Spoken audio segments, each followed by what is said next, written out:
दिल्ली के मुख्यमंत्री अरविंद केजरीवाल को शराब घोटाले मामले में सुप्रीम कोर्ट से अंतरिम जमानत मिल गई है, लेकिन ईडी की ओर से उनकी गिरफ्तारी के मामले को सुप्रीम कोर्ट की बड़ी बेंच को सौंप दिया गया है। सुप्रीम कोर्ट के जस्टिस संजीव खन्ना और जस्टिस दीपांकर दत्ता की पीठ ने केजरीवाल की गिरफ्तारी को चुनौती देने वाली याचिका को बड़ी बेंच के पास भेज दिया है। अब सुप्रीम कोर्ट की 3 जजों की बेंच केजरीवाल की याचिका पर सुनवाई करेगी। इस मामले में चीफ जस्टिस 3 जज नियुक्त करेंगे। केजरीवाल को तब तक अंतरिम जमानत दी गई है जब तक मामला बड़ी बेंच के समक्ष लंबित रहेगा। इस वजह से फिलहाल केजरीवाल जेल से बाहर नहीं आ पाएंगे। वो मौजूदा समय में सीबीआई की कस्टडी में है, लेकिन उन्हें जमानत ईडी केस में मिली। ऐसे में अभी वो फिलहाल जेल में ही रहेंगे। जस्टिस संजीव खन्ना की अध्यक्षता वाली बेंच ने अपने फैसले में 3 सवाल तय करते हुए मामले की बड़ी बेंच के समक्ष भेजा है। केजरीवाल ने दिल्ली हाई कोर्ट के उस आदेश को चुनौती दी है जिसमें निचली अदालत के द्वारा घोटाले मामले में केजरीवाल को दिए गए समन को सही माना था। कोर्ट ने कहा कि केजरीवाल को उनकी गिरफ्तारी के कारण पद छोड़ने का निर्देश नहीं दे सकते, ये उनका खुद का फैसला होगा।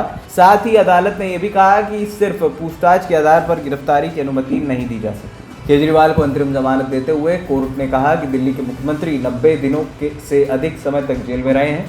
वो चुने हुए नेता हैं और वो इस पद पर बने रहेंगे या नहीं, इसका फैसला वही करेंगे। सुप्रीम कोर्ट ने कहा कि हमने फैसले में चुनावी फंडिंग को लेकर भी सवाल खड़े किए। कोर्ट ने पीएमएलए की धारा 19 और 45 के तहत ईडी के अधिकारों का हवाला दिया। अदालत ने पीएमएलए की धारा 19 के प्रावधानों के पालन को लेकर भी सवाल खड़ा किया है। कोर्ट ने कहा कि हमने जमानत के सवाल को एग्जामिन नहीं किया, बल्कि पीएमएलए की धारा 19 के मापदंडों को परखा है। इन धाराओं की विस्तृत व्याख्या करने की जरूरत है। पीएमएलए की धारा 19 में गिरफ्तारी के नियमों की भी व्याख्या करने की जरूरत है। हमने पीएमएलए की धारा 19 और धारा 45 के बीच अंतर को समझाया है। पीएमएलए की धारा 19 अधिकारियों की व्यक्तिपरक राय है और इसकी न्यायिक समीक्षा हो सकती है, वहीं धारा 45 का उपयोग अदालत ही कर सकती है। बता दें कि मनी लॉन्ड्रिंग कानून की धारा 19 ईडी को ये अधिकार देती है कि अगर सबूतों के आधार पर एजेंसी को लगता है कि कोई व्यक्ति मनी लॉन्ड्रिंग का दोषी है तो वो उसे गिरफ्तार कर सकती है। ऐसी गिरफ्तारी के लिए एजेंसी को बस आरोपी को कारण बताना होता है। वहीं केजरीवाल के वकील विवेक जैन ने बताया कि सीबीआई मामले में 17 जुलाई को दिल्ली हाई कोर्ट में सुनवाई है। इस मामले में फैसला आने के बाद ही पता चल सकेगा कि क्या केजरीवाल बाहर आएंगे या नहीं। हालांकि केजरीवाल के जेल से बाहर आने की संभावनाएं प्रबल है।